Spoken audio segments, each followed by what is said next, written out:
Pinaiimbestigahan na ni Pangulong Bongbong Marcos ang umano'y pangingialam ng China sa midterm election sa bansa.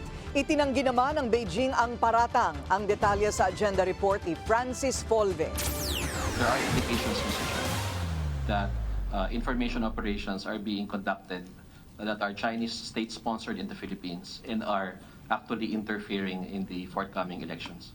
Yan ang pahayag ng National Security Council sa pagdinig ng Senado kahapon sa umano'y Chinese drones at pang-espiya ng China sa bansa. Ginagawa raw ang panghihimasok sa pamamagitan ng fake news at disinformation campaign laban sa mga kandidatong kontra sa China. Todo suporta rin daw ang mga China-sponsored troll farm sa pro-Beijing bets. Nababahala ang Malacanang dito.